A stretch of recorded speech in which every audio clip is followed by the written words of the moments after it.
Praise the lord and happy morning ఆత్మీయులారా. ఎలా ఉన్నారు మీరందరూ? బాగున్నారు కదా? ఖచ్చితంగా బాగుంటారు నేను విశ్వసిస్తున్నాను. ఎందుకంటే మీ అందరి కోసం నేను ప్రార్థన చేస్తున్నాను ప్రతిరోజు. ప్రార్థన మరి మనల్ని కాపాడుతుంది. ప్రార్థన మనకొక రక్షణగా ఉంటుంది. సో దేవుడి కృపా కాపుదల మీకు ఎల్లప్పుడూ తోడుగా ఉండాలి అనేది నా ఆశ. మరి రోజు రోజుకి ఇలా మనం అందరము దేవుని వాక్యానికి దగ్గరవ్వడం మరి నాకైతే చాలా సంతోషంగా ఉంది. ఇది గొప్ప భాగ్యం కదా! మన చుట్టూ ఉన్న ఈ ప్రపంచంలో ఎంతమంది ఈ భాగ్యాన్ని కలిగి ఉన్నారు అంటే బహు కొద్ది మందే. ఆ బహు కొద్ది మందిలో మరి మీరు నేను ఉండడం అనేది అది దేవుడు మనకిచ్చిన ధన్యత. మరి మీలో చాలామంది అంటున్నారు, అంజలి అక్క మరి ప్రతిరోజు మరి వాక్యాన్ని ధ్యానిస్తూ మా దినాన్ని ప్రారంభించడం అనేది మరి మాకు చాలా ఆశీర్వాదకరంగా ఉంది అని చెప్పి. అందరు బట్టి గ్లోరీ టు గాడ్ ఎలోన్, దేవునికి మహిమ కలగాలి. మరి ఈ భాగ్యం మనం పొందుకుంటే సరిపోయిందా? నిన్ను వలె నీ పొరుగువారిని ప్రేమించమని దేవుడు వాక్యం చెప్తుంది కదా. కాబట్టి ఈ విధానాన్ని మనం అనుసరించడమే కాకుండా అనేకులు అనుసరించేలా మనం చేయాలి. కనుక ఈ వీడియోని అనేకులకు షేర్ చేయండి. మన డేని వాక్య ధ్యానంతో ప్రారంభించడం ఎంత ఇంపార్టెంటో వాళ్ళు కూడా తెలుసుకోవాలి. ఇది దేవుడి పని కాబట్టి దేవుని పనిలో భాగమై ఈ వీడియోని షేర్ చేసి దేవుడిచ్చే ఆశీర్వాదాలు మీరు కూడా పొందుకోండి. అండ్ లాస్ట్లో మీ అందరినీ నేను ఒక క్వశ్చన్ అడుగుతాను. ఆ క్వశ్చన్కి మీలో ఎవరెవరు ఆన్సర్ చేస్తారో చూద్దాము. అండ్ చివరిలో మీకోసం నేను ఖచ్చితంగా ప్రార్థన చేస్తాను. ఆ ప్రార్థనలు అందరూ ఏకీభవించండి. మరి మనం వాక్య ధ్యానంతోనే కాదు, మన ప్రార్థనతో కూడా మనం మన డేని స్టార్ట్ చేద్దాము. మరి ఇంకా ఆలస్యం చేయకుండా సామెతలతో సమస్త జ్ఞానాన్ని సంపాదించుకుందాం పదండి. ఈరోజు మనం ధ్యానించబోతున్న అధ్యాయం సామెతల గ్రంథం 19వ అధ్యాయం. బుద్ధిహీనుడై తన పెదవులతో మూర్ఖముగా మాటలాడువాని కంటే యథార్థముగా ప్రవర్తించు దరిద్రుడే శ్రేష్ఠుడు. ఒకడు తెలివి లేకుండుట మంచిది కాదు. తొందరపడి నడుచువాడు దారి తప్పిపోవును. ఒకడి మూర్ఖత వాని ప్రవర్తనను తారుమారు చేయును. అట్టివాడు హృదయమున యెహోవా మీద కోపించును. ధనము గలవానికి స్నేహితులు అధికముగా నుందురు. దరిద్రుడు తన స్నేహితులను పోగొట్టుకొనును. కూట సాక్షి శిక్ష నొందకపోడు. అబద్ధములాడువాడు తప్పించుకొనడు. అనేకులు గొప్పవారి కటాక్షము వెదకుదురు. దాతకు అందరూ స్నేహితులే. బీదవాడు తన చుట్టములందరికీ అసహ్యుడు. అట్టివానికి స్నేహితులు మరి దూరస్తులగుదురు. వాడు నిరర్ధకమైన మాటలు వెంటాడువాడు. బుద్ధి సంపాదించుకొనువాడు తన ప్రాణమునకు ఉపకారి. వివేచనను లక్ష్యము చేయువాడు మేలు పొందును. కూట సాక్షి శిక్ష నొందకపోడు. అబద్ధములాడువాడు నశించును. భోగములను అనుభవించుట బుద్ధిహీనునికి తగదు. రాజుల నేలుట దాసునికి బొత్తిగా తగదు. ఒకని సుబుద్ధి వానికి దీర్ఘశాంతమునిచ్చును. తప్పులు క్షమించుట అట్టివానికి ఘనతనిచ్చును. రాజు కోపము సింహగర్జన వంటిది. అతని కటాక్షము గడ్డి మీద కురియు మంచు వంటిది.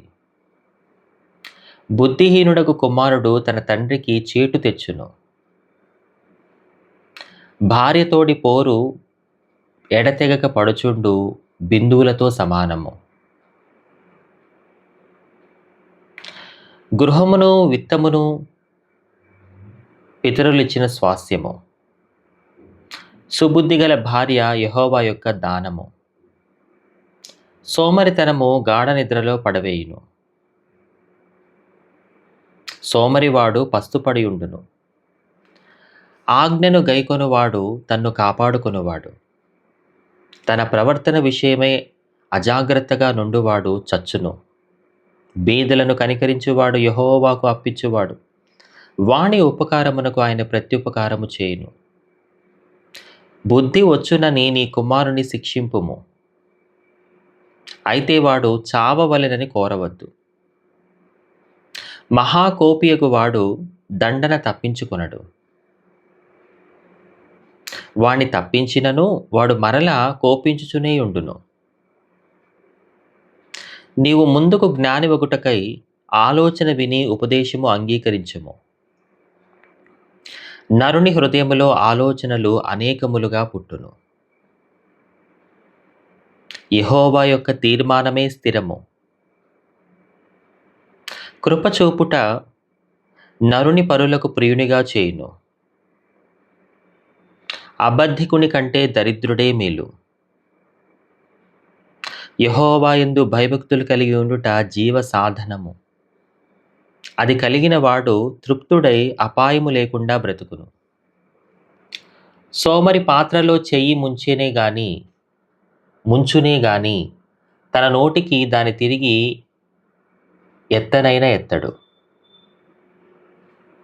అపహాసకులు దండింపబడగా చూచి జ్ఞానము లేని వారు జ్ఞానము నొందుదురు. వివేకులను గద్దించిన ఎడల వారు జ్ఞానవృద్ధి నొందుదురు. తండ్రికి కీడు చేసి తల్లిని తరిమివేయువాడు అవమానమును అపకీర్తిని కలుగజేయువాడు. నా కుమారుడా, తెలివి పుట్టించు మాటలను నీవు మీరగోరితివా? ఉపదేశము వినుట ఇక మానుకొనుము. వ్యర్థుడైన సాక్షి న్యాయము నపహసించును. భక్తిహీనుల నోరు దోషమును జుర్రుకొనును. అపహాసకులకు తీర్పులను, బుద్ధిహీనుల వీపులకు దెబ్బలను నియమింపబడినవి. దేవుడు ఈ మాటల్ని మన హృదయంలో భద్రపరచునుగాక. ఆమేన్. అందరం ప్రార్థన చేసుకుందామా? దయచేసి ప్రార్థనలు ఏకీభవించండి. గొప్ప దేవుడా యేసయ్యా, నీకు వందనాలు నాయన. మరి ఆగస్టు 19 అనే ఈ దినాన్ని మీరు మాకు దయచేశారు. అందును బట్టి మీకు స్తోత్రం తండ్రి. మరి ఈరోజంతా మాకు తోడుగా ఉండండి అయ్యా. మా దినాన్ని నీ వాక్యంతో ప్రారంభించాము. మరి నీ వాక్య ధ్యానముతో మేము ముందుకు సాగాలి. మరి వాక్యాన్ని ధ్యానించడము అంటే మమ్మల్ని నీ ముందు పెట్టుకొని ఈరోజంతా మేము కొనసాగుతున్నాము. నువ్వు మాతో ఉంటే సాతాను మా దగ్గరికి రావడానికి కూడా వాడు సాహసించడయ్యా. కాబట్టి సహాయం దయచేయండి.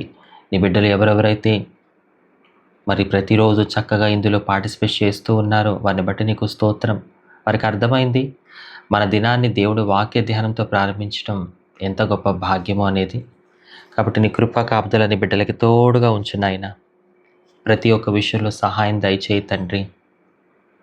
అలాగే ఈరోజు వాళ్ళు చేస్తున్న పనులన్నింటిలో తోడుగా ఉండు. వాళ్ళ ఆఫీసులకు వెళ్తున్నా, కాలేజీలకు వెళ్తున్నా, వాళ్ళ ప్రయాణంలో తోడుగా ఉండయ్యా. పరిచయ నిమిత్తం ఎక్కడికైనా బయటకు వెళ్తుంటే తోడుగా ఉండు తండ్రి. అయ్యా, ఈరోజు అంతా క్షేమాన్ని దయచేయి. మరి క్షేమంగా బయటికి వెళ్ళిన వాళ్ళు అంతే క్షేమంగా సాయంత్రం అయ్యేసరికి తిరిగి మా గృహాలకు చేర్చేలా కృప దయచేయి తండ్రి. నీ వాక్యంతో మా జీవితాలే, మా కుటుంబాలని కట్టునాయన. మరి కుటుంబాల్లో ఎవరైతే ఇంకా రక్షణ పొందలేదో వారికి రక్షణ దయచేయి తండ్రి. రక్షణ పొందిన వారిని ఆత్మీయంగా బలపరిచయ్యా. అందరికీ ఆరోగ్యము, ఆయుష్ దయచేయి తండ్రి. ఆర్థికంగా స్థిరపరిచినాయన. యేసు నామంలో వారికి ఉన్న ప్రతి ఒక్క అవసరత తీర్చబడాలి. నీ కృపా కాపుదల వీరి కుటుంబానికి ఎల్లప్పుడూ తోడుగా ఉంచు తండ్రి. ఈరోజు ఎవరైతే పుట్టినరోజులు, పెళ్లి రోజులు చేసుకుంటున్నారో వారికి ఇచ్చిన నూతన సంవత్సర దయాకీరటానికి నీకు వందనాలు తెలియజేస్తున్నాం నాయన. ఈ సంవత్సరం అంతా వాళ్ళకి ఆయుష్ని, ఆరోగ్యాన్ని దయచేసి చక్కటి ఆత్మీయతనిచ్చి నూతన వ్యక్తులుగా వారిని మార్చమని ప్రార్థిస్తూ ఉన్నాము. నీ బిడ్డలందరినీ చేతులకు అప్పగిస్తూ ఉండగా నీ కృపతో ఈరోజు అంతా మమ్మల్ని నడిపించమని యేసయ్య నామములో వేడుకొనుచున్నాము తండ్రి. ఆమేన్. రైట్, ఇప్పుడు క్వశ్చన్ టైం కదా. వచనం చదువుతున్నాను, వినండి. బీదలను కనికరించువాడు యెహోవాకు అప్పిచ్చువాడు, వాని ఉపకారమునకు ఆయన ప్రత్యుపకారము చేయును. సో ఈ వచనం ఇప్పుడు మనం చదువుకున్న 19వ అధ్యాయంలో ఎన్నో వచనమో కామెంట్ బాక్స్లో టైప్ చేయండి. సో చాలామంది ప్రతిరోజు చక్కగా ఆన్సర్ చేస్తున్నారు, మిమ్మల్ని అభినందిస్తున్నాను. ఇలాగే ప్రతిరోజు దేవుడు వాక్య ధ్యానంతో మన దినాన్ని ప్రారంభించి ఈరోజంతా ధైర్యంగా, దేవుడు బైబిల్లో చెప్పాడు 366 సార్లు చెప్పాడు బైబిల్లో. ఏమన్నా తెలుసా? భయపడొద్దు అని. దేనికి భయపడొద్దు. ఎందుకంటే మనం దేవుణ్ణి ముందు పెట్టుకొని ముందుకు సాగుతున్నాం కదా. ఖచ్చితంగా దేవుడు మనకు తోడుగా ఉంటాడు. సో దేవుడు కృపా కాపుదల ఈరోజు మీ అందరికీ తోడుగా ఉండును గాక. Praise the Lord. Have a blessed day.